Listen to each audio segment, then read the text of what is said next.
जय हिंद प्यारे साथियों, मैं हूं नीरज। स्वागत है आप सभी का खजुराहो कंपटीशन एग्ज़ाम एकेडमी में। दोस्तों, जैसा कि आप सब जानते हैं कि आज से यानी 9 सितंबर 2025 से मध्य प्रदेश आबकारी पुलिस की परीक्षा प्रारंभ हो चुकी है।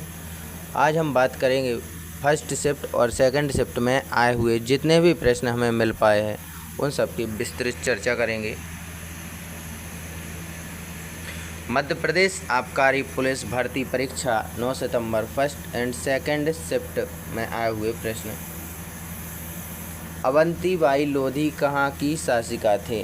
जो अवंतीबाई लोधी हैं ये रामगढ़ की शासिका थे। बात करें अवंतीबाई की तो रानी अवंतीबाई लोधी मध्य प्रदेश के रामगढ़ जो अब डिंडोरी ज़िले में आता है यहाँ की शासिका थी।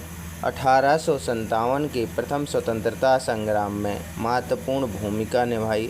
ब्रिटिश शासन के खिलाफ साहसपूर्ण लड़ाई लड़ी थी। रानी अवंतीबाई लोधी का जन्म 16 अगस्त 1831 को मध्य प्रदेश के सिवनी जिले में मनकेड़ी गांव में हुआ था। इनका विवाह रामगढ़ के राजा विक्रमादित्य सिंह के साथ हुआ, जिसके बाद वह रामगढ़ की रानी बने। स्वतंत्रता संग्राम की बात करें तो 1857 की क्रांति के दौरान उन्होंने ब्रिटिश सेना के खिलाफ साहसिक लड़ाई लड़ी और रामगढ़ की शासन व्यवस्था को अपने हाथों में ले लिया। 20 मार्च 1858 को अंग्रेज़ों से घिर जाने पर उन्होंने खुद को तलवार मारकर अपने देश के लिए बलिदान दे दिया। बात करें अगले प्रश्न की, संध्या अग्रवाल किस खेल से संबंधित हैं? जो संध्या अग्रवाल हैं ये महिला क्रिकेट खेल से संबंधित हैं। संध्या अग्रवाल जन्म 9 मई 1963 को हुआ, एक भारतीय पूर्व क्रिकेटर और भारतीय महिला क्रिकेट टीम की पूर्व कप्तान रह चुकी हैं। बात करें अगले प्रश्न की, संविधान को लागू करते समय कितनी अनुसूचियां और कितने अनुच्छेद थे? ये प्रश्न पूछा गया फर्स्ट शिफ्ट में। भारतीय संविधान के अधिनियम के समय इसमें मूल रूप से 22 भाग, 395 अनुच्छेद और 8 अनुसूचियां थीं। जो वर्तमान में 25 भाग, 450 प्लस अनुच्छेद और 12 अनुसूचियां हो चुकी हैं। बात करें विश्व सांख्यिकी दिवस कब मनाया जाता है? ये 20 अक्टूबर को मनाया जाता है। विश्व सांख्यिकी दिवस आंकड़ों का जश्न मनाने के लिए एक अंतर्राष्ट्रीय दिवस है। यह दिवस संयुक्त राष्ट्र सांख्यिकी आयोग के मार्गदर्शन में आयोजित किया जाता है। यह पहली बार 20 अक्टूबर 2010 को मनाया गया था। बात करें आवर्त सारणी में तीसरे आवर्त और 17वें समूह में कौन सा तत्व है? जो आवर्त सारणी है इसमें तीसरे आवर्त और 17वें समूह में क्लोरीन को रखा गया है। अगला प्रश्न पूछा गया था, इंसुलिन का कार्य क्या होता है? तो रक्त शर्करा को नियंत्रित करना इंसुलिन का कार्य है। रक्त शर्करा को नियंत्रित करने वाले हार्मोन इंसुलिन और ग्लूकागॉन होते हैं। इंसुलिन अग्नाशय द्वारा स्रावित यह हार्मोन शरीर की कोशिकाओं को रक्त से ग्लूकोज लेने की अनुमति देता है, जिससे रक्त शर्करा का स्तर कम होता है। बात करें ग्लूकागॉन की तो इंसुलिन के विपरीत अग्नाशय द्वारा स्रावित यह हार्मोन रक्त में जमा ग्लाइकोजन को ग्लूकोज में बदलकर रक्त शर्करा के स्तर को बढ़ाता है। रक्त में कैल्शियम को नियंत्रित करते हैं। तो इंसुलिन का काम क्या है? तो रक्त शर्करा को कम करना, अगर बढ़ रही है तो उसे कंट्रोल करेंगे। और ग्लूकागॉन जो है ये रक्त शर्करा को बढ़ाने का काम करता है। यदि किसी व्यक्ति के शरीर में रक्त शर्करा यानी ब्लड शुगर कम हो रही है तो ग्लूकागॉन उसे नियंत्रित करेगा।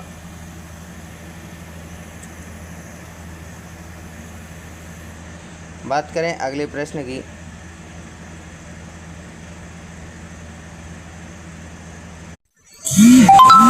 झीलों की नगरी किसे कहते हैं? झीलों की नगरी भोपाल को कहते हैं। भोपाल को झीलों की नगरी कहा जाता है क्योंकि इस शहर में कई छोटी बड़ी प्राकृतिक और मानव निर्मित झीलें हैं, जिनमें अपर लेक जिसे भोजताल और लोअर लेक कहा जाता है। तो दो इसमें प्रमुख हैं जिसमें भोजताल और लोअर लेक शामिल हैं। बात करें भारत में जीडीपी में मध्य प्रदेश की वर्तमान रैंक कितनी है?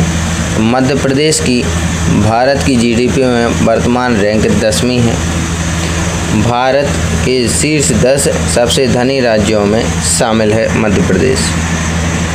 मध्य प्रदेश की पहली महिला राज्यपाल कौन थी? तो ये सरला ग्रेवाल थी। वैसे अगर पूछता भारत की पहली महिला राज्यपाल तो ये सरोजनी नायडू हो जाता उत्तर प्रदेश की। मध्य प्रदेश की पूछा है तो सरला ग्रेवाल हो जाएगा। श्रीमती ग्रेवाल 25 दिसंबर 1985 को प्रधानमंत्री की सचिव नियुक्त की गई थी। इस पद का दायित्व अपने कुशलतापूर्वक निर्वाह किया। मध्य प्रदेश का राज्यपाल मनोनीत होने तक आप इसी पद पर कार्यरत रहीं।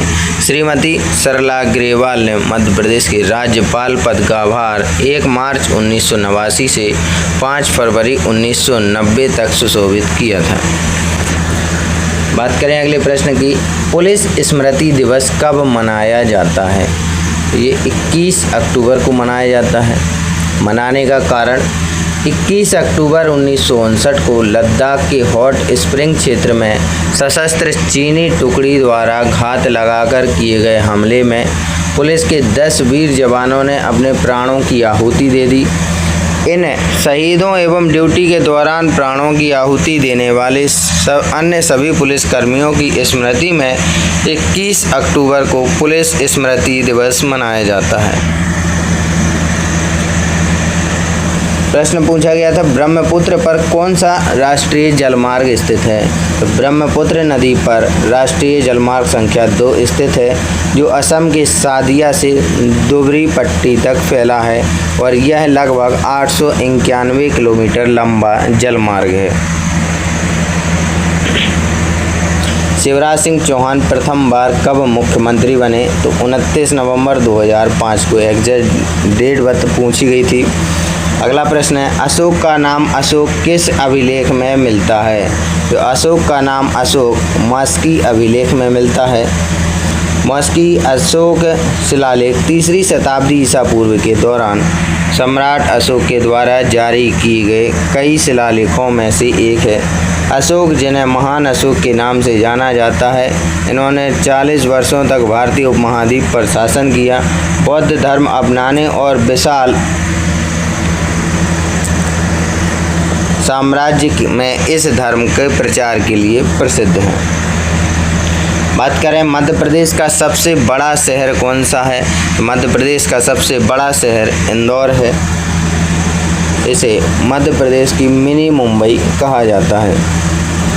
अगला प्रश्न, एमपी में जिलों की संख्या कितनी है?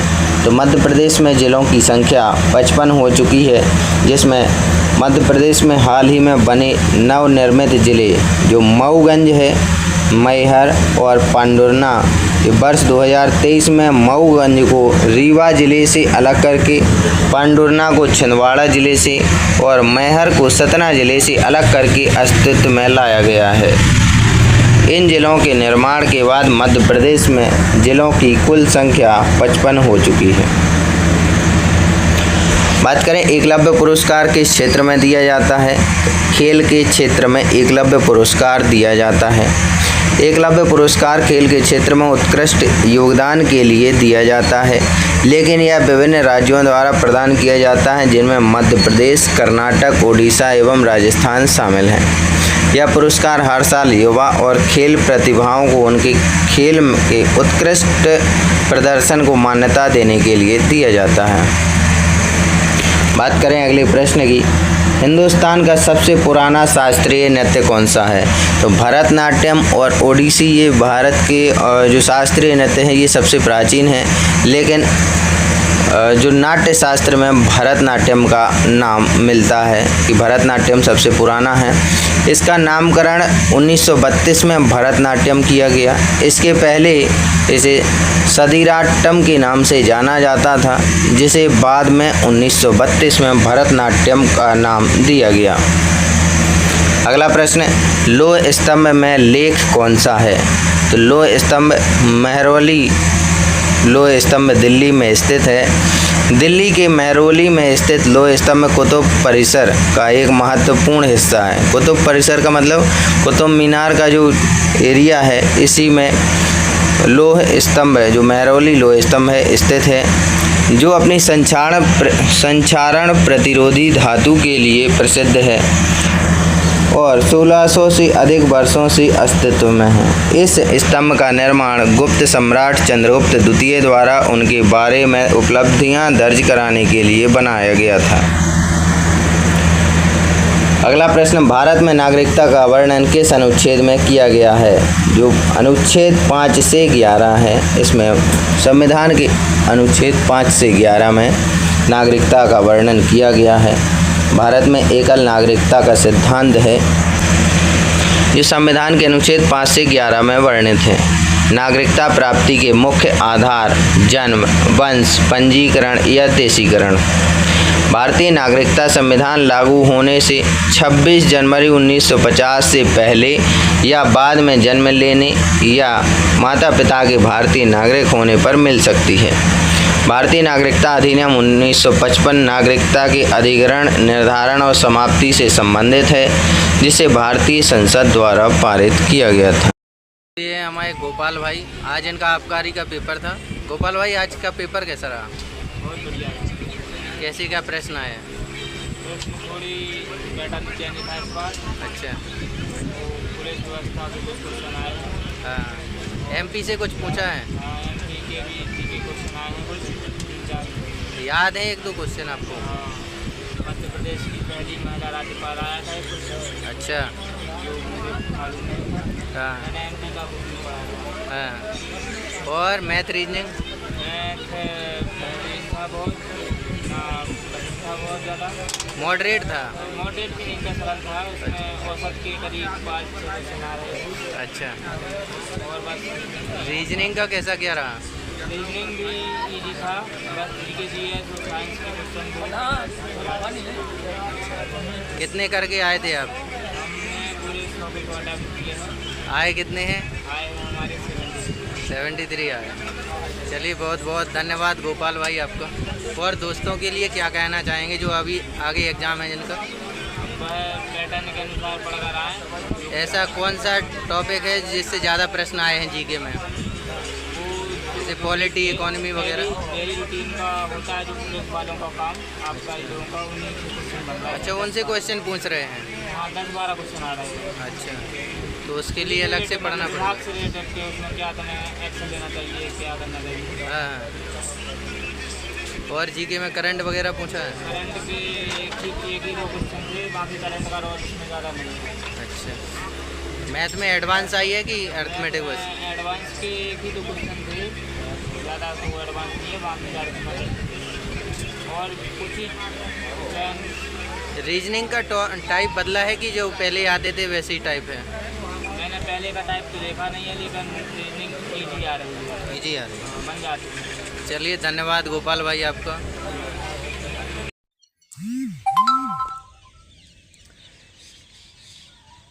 जय हिंद साथियों, मैं हूं नीरज। स्वागत है आप सभी का खजुराहो कंपटीशन एग्ज़ाम एकेडमी में। दोस्तों, कल की जो फर्स्ट शिफ्ट हो गई है आबकारी विभाग की, मध्य प्रदेश आबकारी पुलिस की, उसका एनालिसिस लेकर आए हैं।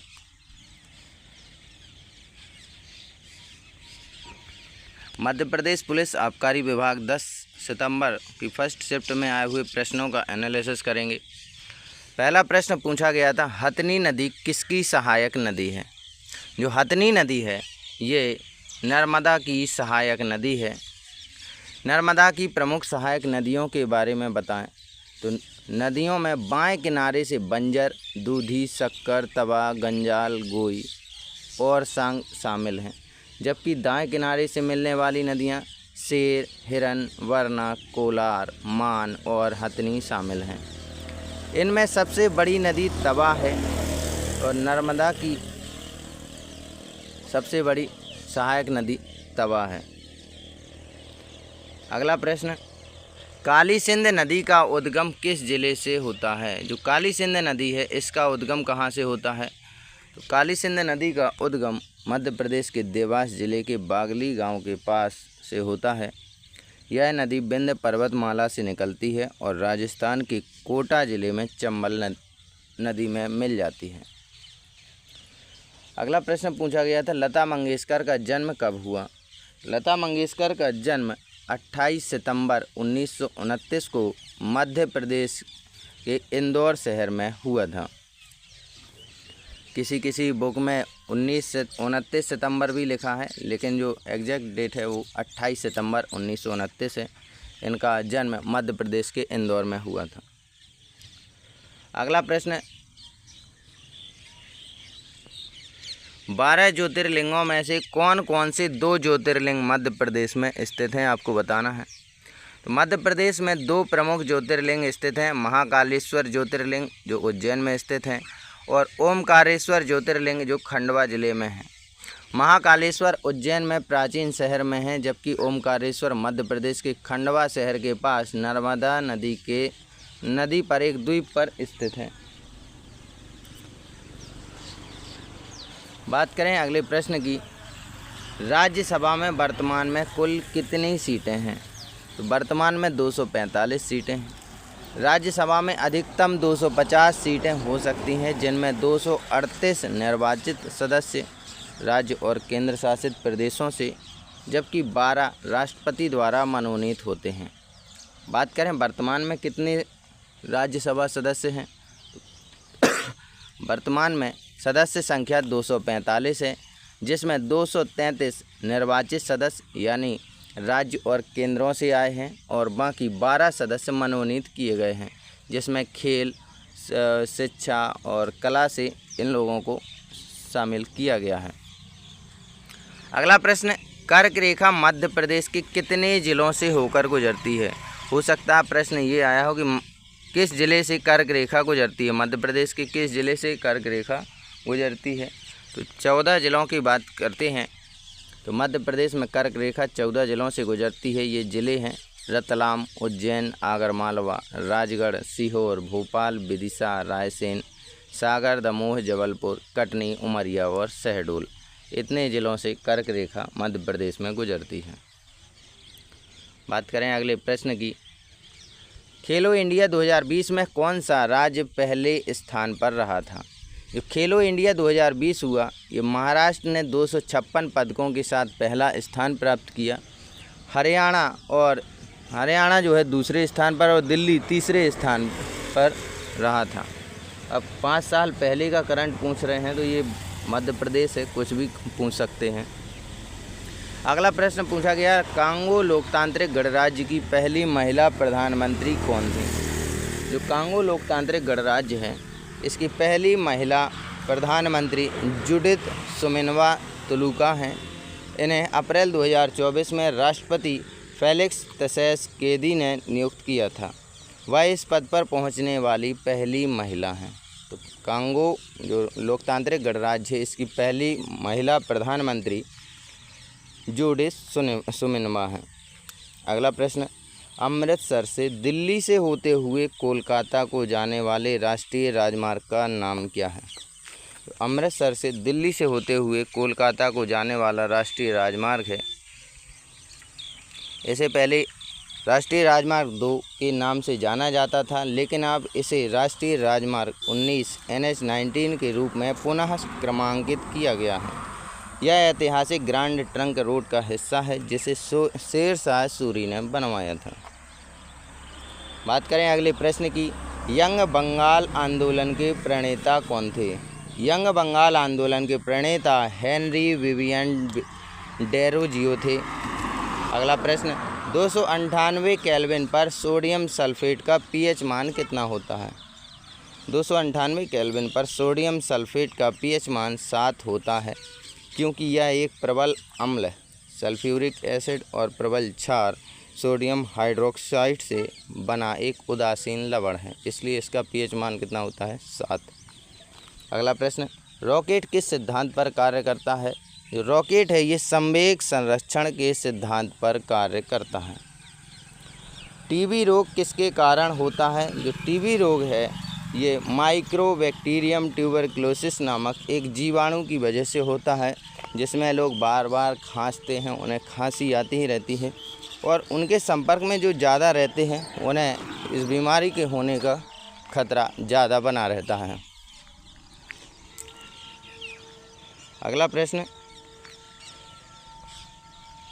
वर्तमान जीवन शैली को प्रभावित करने वाली बीमारी कौन सी है जो हाइपरटेंशन की वजह से होती है?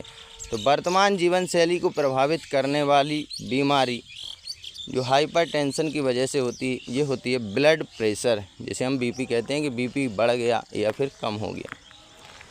बात करें आज के अंतिम प्रश्न की, आग जलाने के लिए किस गैस की आवश्यकता होती है? तो आग जलाने के लिए ऑक्सीजन की आवश्यकता होती है। उसी तरह घर में कलेश करवाने के लिए पड़ोसियों की आवश्यकता होती है। जय हिंद, जय भारत।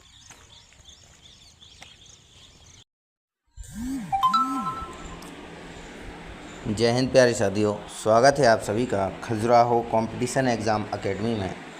दोस्तों 10 सितंबर की सेकंड शिफ्ट में आबकारी में जितने भी प्रश्न हमें पता चले हैं उन सब का एनालिसिस आपके लिए लेकर आए हैं।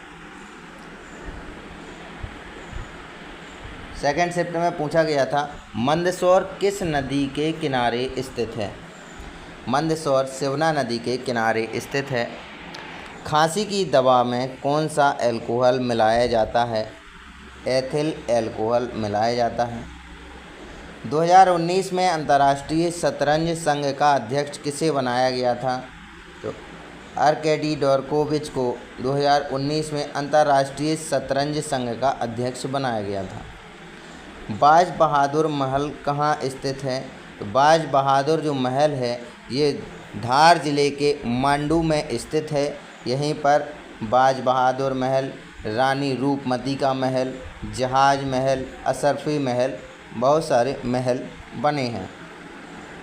बात करें भीमबेटका की गुफा कहाँ स्थित है? तो भीमबेटका की गुफा है ये रायसेन ज़िले में स्थित है। सांची का स्तूप भी रायसेन ज़िले में स्थित है। बात करें महाकाल मंदिर कहाँ स्थित है? तो महाकाल मंदिर उज्जैन में स्थित है। 12 ज्योतिर्लिंगों में से 2 ज्योतिर्लिंग मध्य प्रदेश में हैं। एक खंडवा में ओमकारेश्वर नर्मदा नदी पर द्वीप पर बना हुआ है और एक उज्जैन में महाकाल मंदिर। अगला प्रश्न पूछा गया 10 लाख से अधिक जनसंख्या वाले स्वच्छ शहरों में किस स्वच्छ शहर को शीर्ष स्थान प्राप्त हुआ है? स्वच्छ शहर किसे घोषित किया गया है? इंदौर को। अगला प्रश्न पूछा गया द विनर माइंडसेट पुस्तक के लेखक कौन हैं? तो सैन वाटसन हैं। इन्होंने पुस्तक लिखी है द विनर माइंडसेट और ये क्रिकेट के खिलाड़ी हैं। अगला प्रश्न है अर्थशास्त्र नामक पुस्तक की रचना कौटिल्य ने किसकी की? इसका अंग्रेजी अनुवाद किसने किया? तो हम जानते हैं कि चंद्रगुप्त मौर्य के समय में जो कौटिल्य थे, जिन्हें चाणक्य के नाम से भी जाना गया, इन्होंने अर्थशास्त्र नामक एक पुस्तक की रचना की जो नाम भले ही अर्थशास्त्र था लेकिन ये पुस्तक प्रशासन से संबंधित थी और इसका अंग्रेजी में अनुवाद आर क्षमा शास्त्री ने किया था। अगला प्रश्न पूछा गया विश्व पैरा एथलेटिक्स चैंपियनशिप में भारत को तीसरी रैंक कहाँ पर प्राप्त हुई थी? तो ये बता दिया है कि भारत को एथलेटिक्स चैंपियनशिप में तीसरी रैंक प्राप्त हुई है, लेकिन स्थान पूछ लिया है तो ये स्थान दुबई था जहाँ पर विश्व पैरा एथलेटिक्स चैंपियनशिप हुई थी। बात करें एमसी मैरी कॉम किस खेल से संबंधित हैं? जो एमसी मैरी कॉम हैं ये मुक्केबाजी खेल से संबंधित हैं। मध्य प्रदेश के मुख्यमंत्री श्री शिवराज सिंह चौहान के स्थान पर किसे नए मुख्यमंत्री के रूप में नियुक्त किया गया है? तो डॉक्टर मोहन यादव को मुख्यमंत्री श्री शिवराज सिंह चौहान के स्थान पर नया मुख्यमंत्री नियुक्त किया गया है। अगला प्रश्न किस संविधान संशोधन के द्वारा मौलिक कर्तव्यों को संविधान में जोड़ा गया था?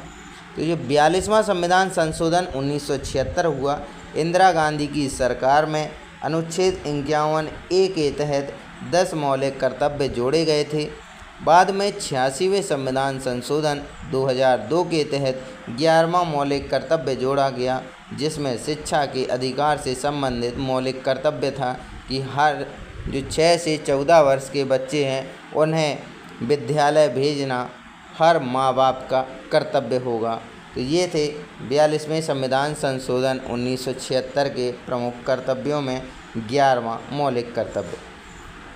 हमें 10 सितंबर 2025 की आबकारी परीक्षा में इतने ही प्रश्न जो है एनालिसिस के लिए मिल पाए थे। आज जो एनालिसिस होने वाली है, आज हम कोशिश करेंगे कि जितने ज़्यादा से ज़्यादा प्रश्न हैं आप सबके लिए लेकर आएँ। चैनल को सब्सक्राइब ज़रूर करें। जय हिंद प्यारे साथियों, मैं हूं नीरज। स्वागत है आप सभी का खजुराहो कंपटीशन एग्ज़ाम एकेडमी में। दोस्तों, आज मध्य प्रदेश आबकारी पुलिस की 11 सितंबर की फर्स्ट शिफ्ट का पेपर हो चुका है, जिसके कुछ बच्चों ने प्रश्न भेजे हैं जिनका एनालिसिस करेंगे। पहला प्रश्न पूछा गया है, अटल बिहारी वाजपेयी कितनी बार भारत के प्रधानमंत्री बने? तो अभी तक कुल 3 बार अटल बिहारी वाजपेयी ने और भारत के प्रधानमंत्री पद का कार्यभार संभाला है, जिसमें अटल बिहारी वाजपेयी ने पहली बार वर्ष 1996 में कुछ दिनों के लिए, दूसरी बार वर्ष 1998 में और फिर तीसरी बार 1999 में इन्होंने 5 वर्ष के लिए वर्ष 2004 तक के लिए प्रधानमंत्री का कार्यभार संभाला। अगला प्रश्न पूछा गया था, मध्य प्रदेश का उत्तरी ज़िला कौन सा है? तो मध्य प्रदेश का उत्तरी ज़िला भिंड है। किसी किसी किताब में आपको मुरैना भी देखने को मिल जाएगा। मध्य प्रदेश का उत्तरी ज़िला भिंड। स्रोतों को भिंड को सबसे उत्तरी ज़िला माना है। यह ज़िला चंबल नदी के पास स्थित है और इसे ग्वालियर के उत्तर पूर्व में अवस्थित बताया जाता है। यह उत्तर प्रदेश के इटावा से सीमा साझा करता है। बात करें अगले प्रश्न की, आमिर खान कौन से घराने से संबंधित हैं? ये आमिर खान वो एक्टर नहीं है, ये उस्ताद आमिर खान हैं। उस्ताद आमिर खान इंदौर घराने के संस्थापक थे। इन्होंने अपनी अनूठी गायन शैली से हिंदुस्तानी शास्त्रीय संगीत के कलाकारों की एक पीढ़ी को प्रभावित किया, जिसमें धीमी गति, सरगम का रचनात्मक उपयोग और आध्यात्मिकता पर जोर दिया गया था। अगला प्रश्न पूछा गया, भारत के 6 राज्यों द्वारा 2024 में कितना मीट्रिक टन प्याज निर्यात किया गया? तो 2.60 लाख टन प्याज निर्यात किया गया था।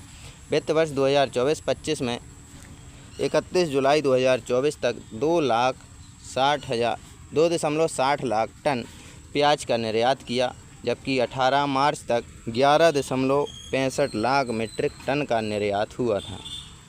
निर्यात प्रतिबंधों के बावजूद भी प्याज निर्यात किया गया। अगला प्रश्न पूछा गया, सरदार सरोवर बांध किस नदी पर बना है? तो सरदार सरोवर बांध नर्मदा नदी पर गुजरात में बना है और इसी नदी के तट पर सरदार वल्लभ भाई पटेल की मूर्ति बनाई गई है। अगला प्रश्न पूछा गया था, इनमें से किसका जन्म मध्य प्रदेश के बाहर हुआ? ऑप्शन थे शंकर दयाल शर्मा, महात्मा गांधी, चंद्रशेखर आज़ाद, अटल बिहारी वाजपेयी। इनमें महात्मा गांधी का जन्म गुजरात के पोरबंदर में हुआ था और बाकी शंकर दयाल शर्मा, चंद्रशेखर आज़ाद और अटल बिहारी वाजपेयी का जन्म मध्य प्रदेश में हुआ है। अगला प्रश्न, अहिल्याबाई होलकर किस क्षेत्र से संबंधित हैं? जो अहिल्याबाई होलकर हैं ये महिला सशक्तिकरण, अहिल्याबाई होलकर पुरस्कार किस क्षेत्र से संबंधित है? तो अहिल्याबाई होलकर पुरस्कार महिला सशक्तिकरण से संबंधित है। अहिल्याबाई होलकर पुरस्कार मुख्य रूप से महिला सशक्तिकरण के क्षेत्र में संबंधित है। विशेष रूप से उन संगठनों को दिया जाता है जो महिलाओं की कल्याण और भलाई को बढ़ावा देते हैं।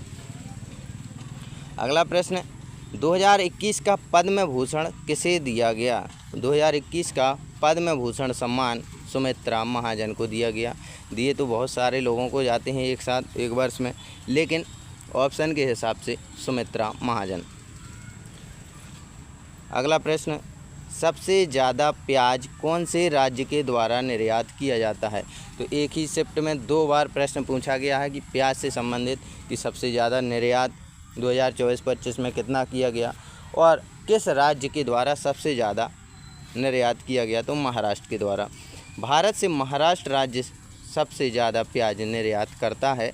महाराष्ट्र और गुजरात का संयुक्त रूप से प्याज निर्यात मूल्य का लगभग 80% हिस्सा है, जो कि भारत का सबसे बड़ा प्याज उत्पादक राज्य महाराष्ट्र है। देश के कुल प्याज उत्पादन में महत्वपूर्ण योगदान देता है। अगला प्रश्न पूछा गया, कुत्ते के काटने से कौन सा फोबिया हो जाता है। कुत्ते के काटने से दो तरह की समस्याएं हो सकती हैं, एक मानसिक फोबिया और दूसरी शारीरिक बीमारी। मानसिक फोबिया साइनोफोबिया कुत्तों का डर जो काटने के अनुभव से हो सकता है।